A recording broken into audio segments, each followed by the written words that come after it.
Hi everyone! I just got in from outside. So excited about our build today. So, I couldn't help or couldn't wait to try it out. And I wanted to take you guys along with me. This is our sink or swim moment, our maiden voyage here with the new triple-decker castings cocoon sifter. I'm sure my arm is going to get tired doing this, everybody, but I wanted to give it a shot anyway, so we went in and built. And let's just get started. Ooh, I can see already I'm making a mess. Gonna have to go slow there. What do you think? 3 handfuls or 2? 3 gets me a pretty good long ways on this. I wonder if I should have him make some sort of an apron out of sheet metal to keep the it's going back and forth. Oh, I'm getting a little wild, I think. I gotta figure out where I got a big tub under here. Okay. So I just want to look and see how it's doing. Looks like I need to go a little bit more. Like I need 2 handles. Short. Ooh, and back and forth motion. It's coming out the bottom.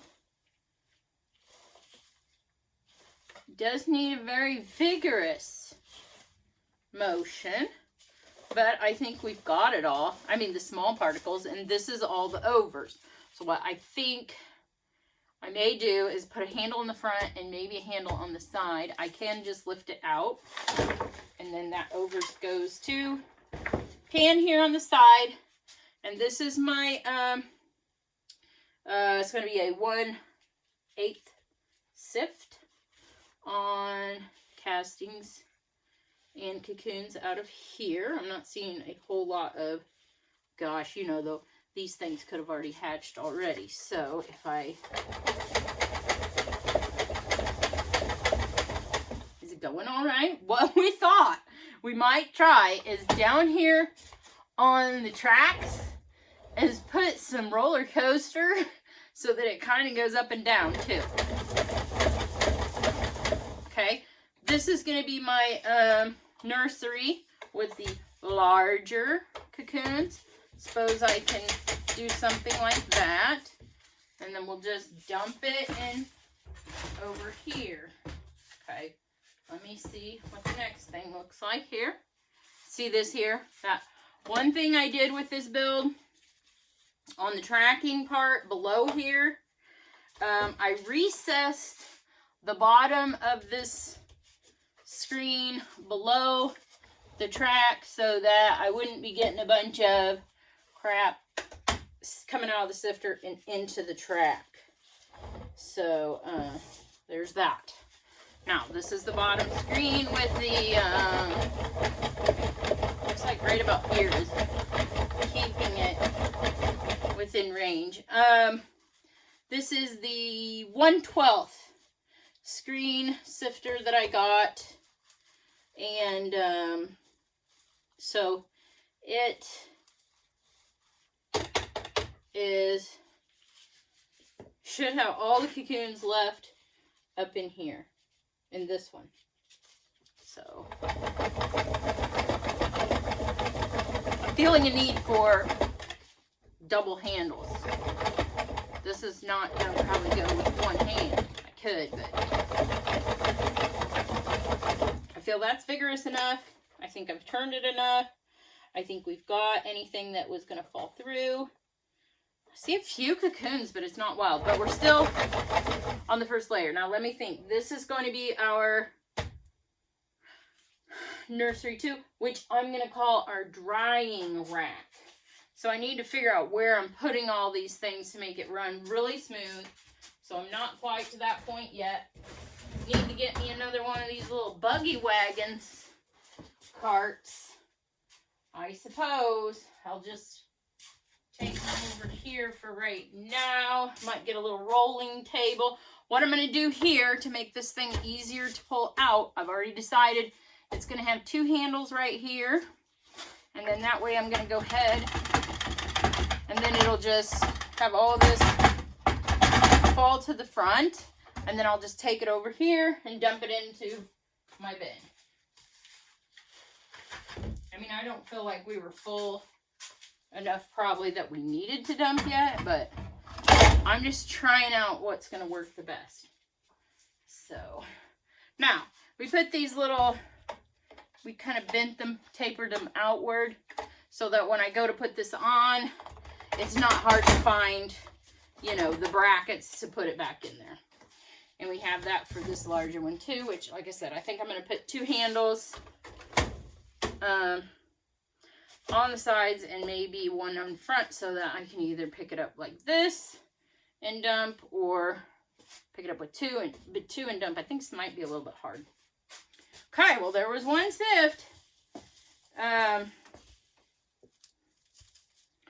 One thing I may have to make a sheet metal kind of, it'll just be bent so that when I can hang it there real quick each time I go to add, and then we'll remove it right back off as soon as I go to sift. I guess two-handed. This feels like it kind of moves a little, so that makes me a little nervous. We've made the track so that it's above. Okay, you can kind of see it right here. You see that's recessed in there, so that it's not going to jump off track or out of track. I'm feeling good that this has got most of all my cocoons, castings. There will be some smaller debris that falls through. That's fine. That is the good for the nursery bin. The smaller size particles with the nursery bin. So I want to almost do it like that. So I'd probably be able to let's go ahead and try doing it again. Like, just get the overs out and then snap that tray back on. Well, let's see what happens if we load it again. And we do 2 loads worth, which is 3 handfuls. Wait till maintenance gets here and I tell him I need to have that apron built. He's going to be like, ah.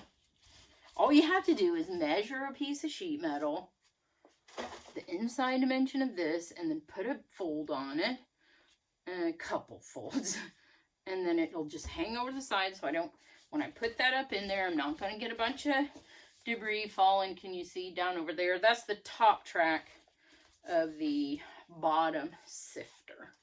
Okay, so we got 3 in here. Now let's just shake the heck out of it. We made it a little bit wider so that I'm not possibly going to run it off the tracks.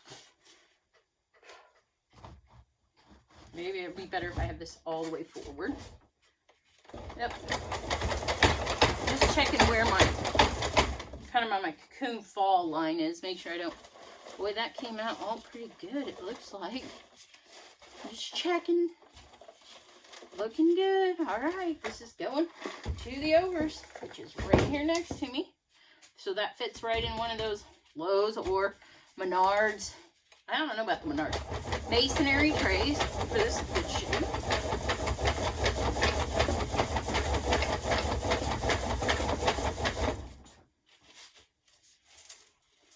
I think we got all castings out of here. The rest is just some blobs of, looks like. So should I just, you think just, no, because it's falling. Boy, if I'd have made that just a hair bit less wide, it would have fit that way. It will go down this way, which I'm going to say is going to be fine. It's basically about the same size as one of them, if I want to leave that out.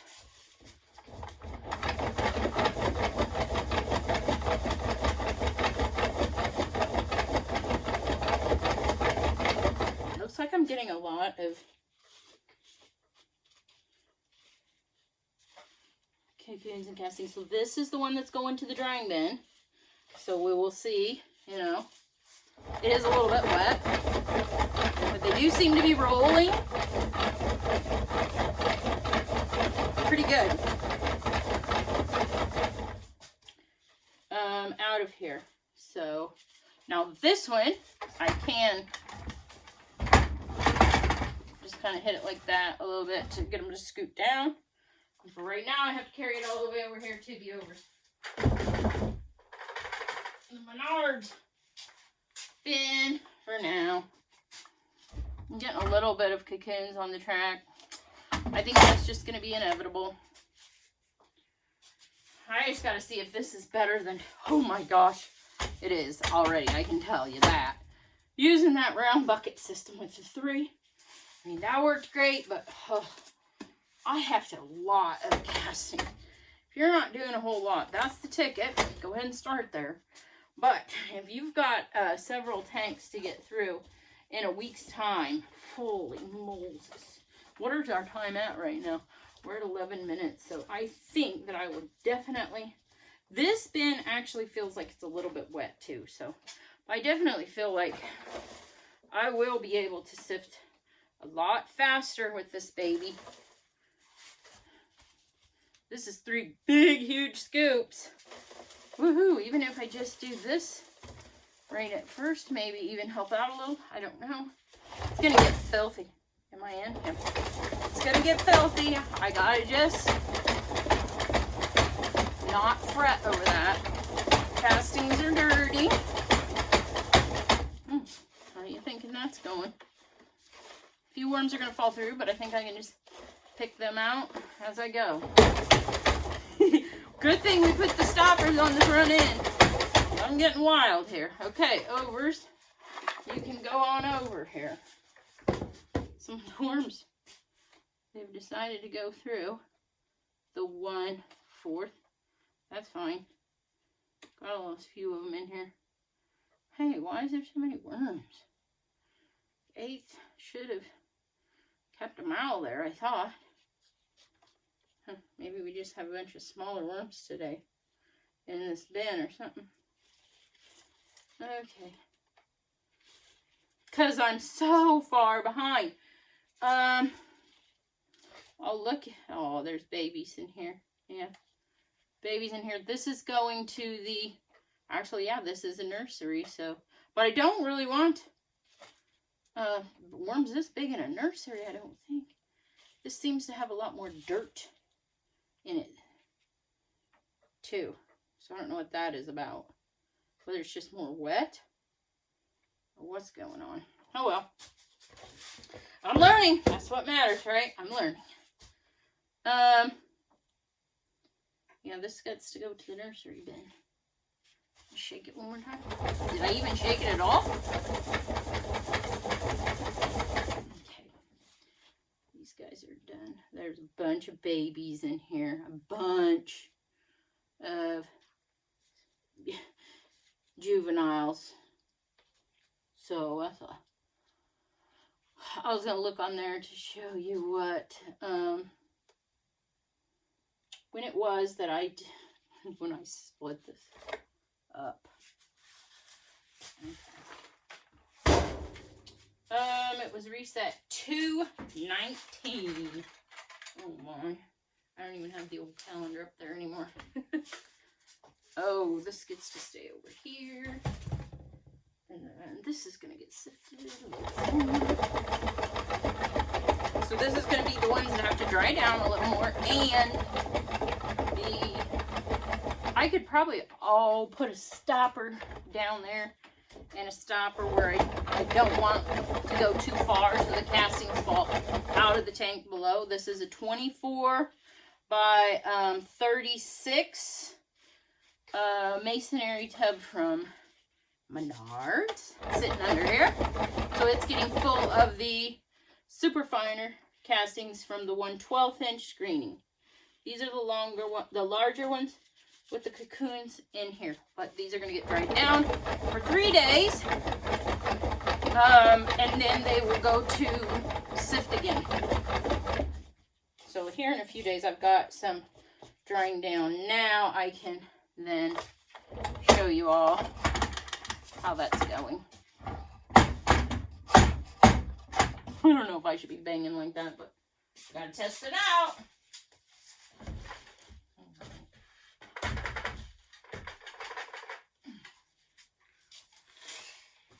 I may end up, instead of putting them over into masonry, just get some of these bigger tubs to use for as I'm sifting. And they can all go in there.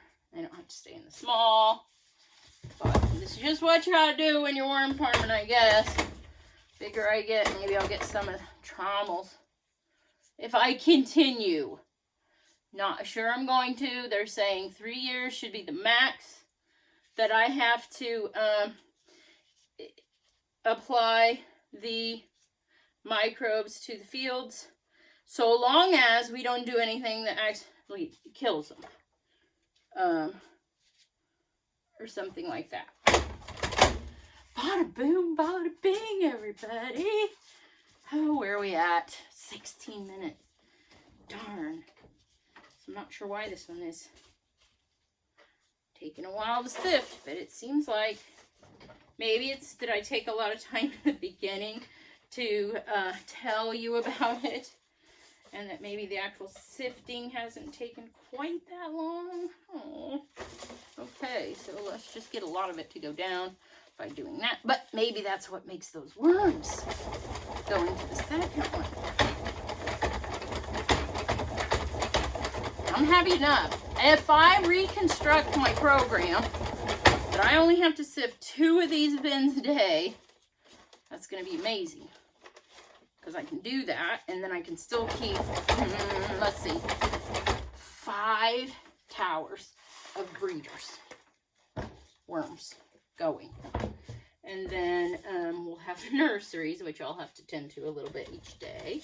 And then we'll have the worms are coming through this a little bit more than that. Oh, man. Well, shoot, there's quite a few worms there. I think what we could do if we put a different screen in the bottom of that, I don't really want a smaller screen. Let's just sift these out then. I guess we'll have to pick worms out. I think that's a pretty good sift right there.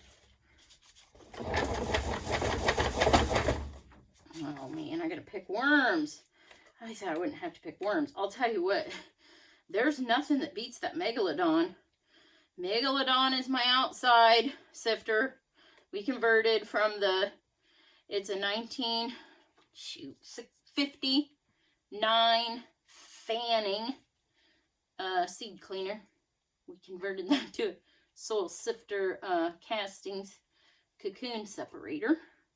Works amazing, except for that it's outside. I may, don't tell anybody, I may be purchasing a second sifter to see, and I may try one of the clipper sifters, not sure, and have one for inside, and then one for outside, more soil sifting, because I sifted soil with that thing, and it was amazing. It did work very, very well. So we're gonna maybe make another one. Oh gosh, boy, maintenance crew gonna be on fire if I decide to do that. Okay, this is good. Bring it over here. I think I may want something that I can bang this around. So see those little pieces there, I banged on the bottom so that the less surface area, the less worms I'll probably kill. Smash them. So see that right there gets stuck. So I believe that's a little bit maybe wet.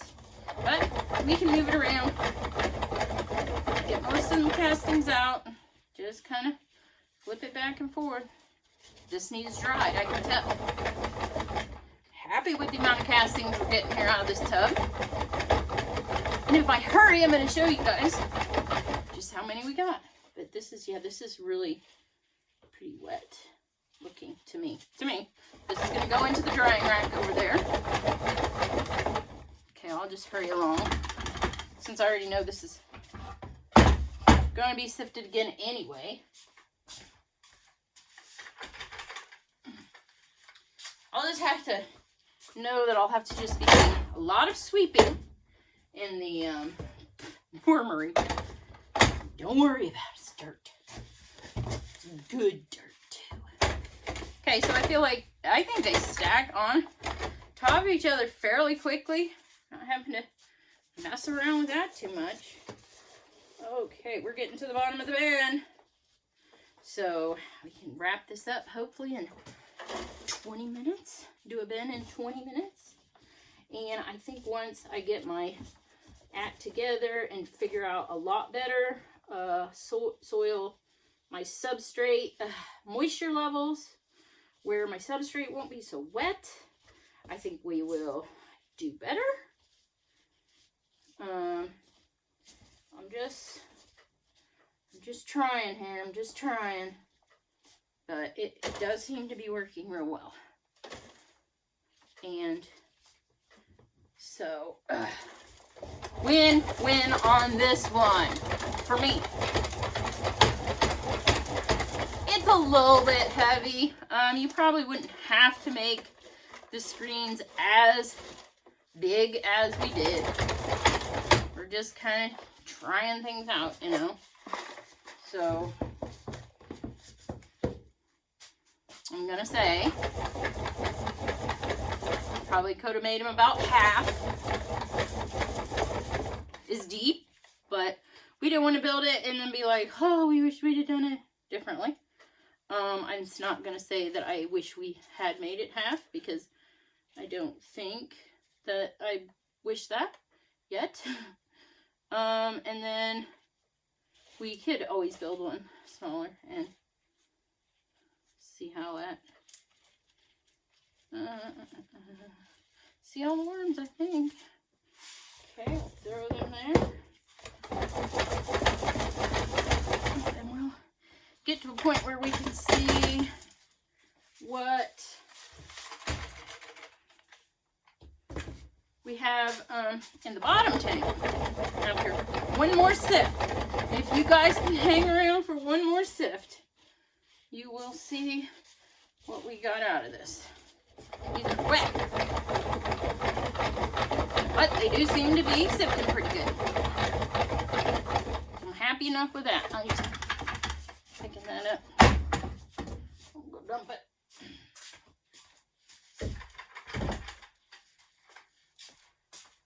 Well, I guess you guys kind of see when I go to dump that out what I ended up sifting.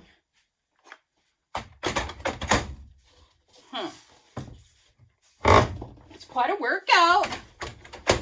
Oh, I might be able to do what, 4? 2 bins maybe in the morning.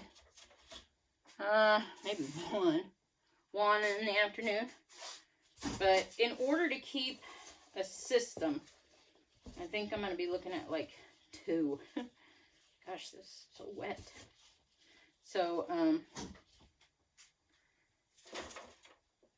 2 per day and then per week, and then each tower per week gets changed. So,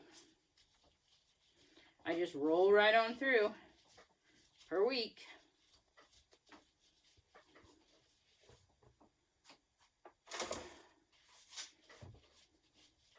Put the overs back in here, feed them a little, and have them keep producing.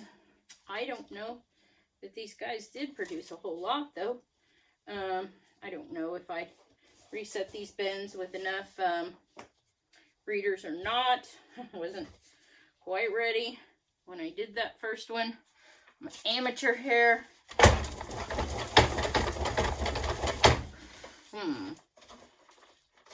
Getting a little wild, I think. Losing worms. There's one down there.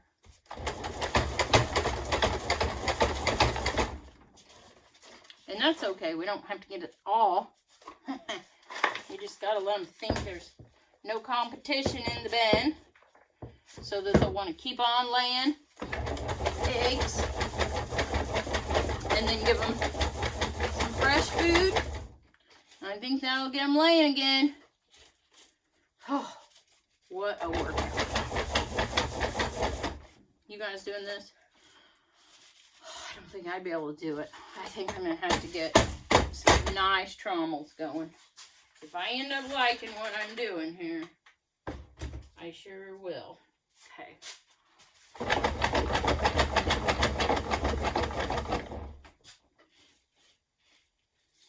Looking good. Okay, this is our last. What I was going to do, weigh it out. But I don't think I'll have that much time on my video. I don't know if they limit me, you know. There we go, all done. Look at all them castings. Wow, really nice.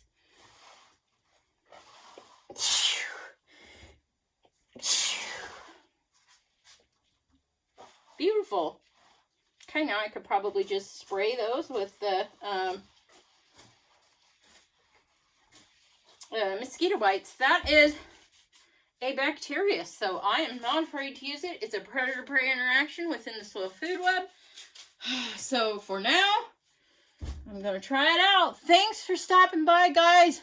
Hope you really enjoyed this video. Hope that you guys will stop again.